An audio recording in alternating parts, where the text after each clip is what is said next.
घराधरेन्द्रनन्दिनी शशाङ्कमौलिसङ्गिनी सुरेशशक्तिवर्धिनी नितान्तकान्तकामिनी निशाचरेन्द्रमर्दिनी त्रिशूलशूलधारिणी मनोव्यथाविदारिणी शिवं तनोतु पार्वती भुजङ्गतल्पसामिनी मोहघ्रकान्तिभागिनी प्रकाशपुञ्जदायिनी विचित्रचित्रकारिणी प्रचण्डशत्रुघर्षिणी दयाप्रवाहवर्षिणी सदा सौभाग्यदायिनी शिवं तनोतु पार्वती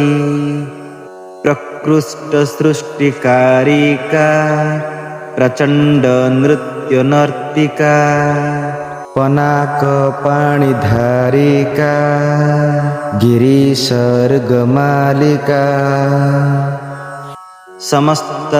समस्तभक्तपालिका पीयूषपूर्णवर्षिका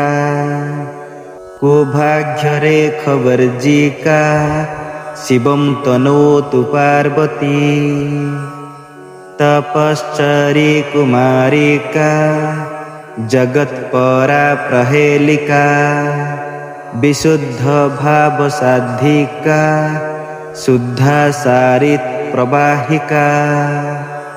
प्रयत्नपक्षपौषिका सदार्थी भावतोषिका शनिग्रहादितर्जिका शिवं तनोतु पार्वती शुभंकरी शिवंकरी विभाकरी निशाचरी नभश्चरी धराचरी समस्त सृष्टिसंचरी तमोहरी मनोहरी मृंगांकमाली सुंदरी सदोगतापसंचरी शिवं तनोतु पार्वती पार्वती समुखे नित्य मधीयते या कुमारिका दुष्कृतं निखिलं हत्वा वरं प्राप्नोति सुन्दरम् हे गौरी शङ्करार्धाङ्गी यथा त्वं शङ्करप्रिया तथा मां कुककल्याणी कान्तकान्तं सुदुर्लभम्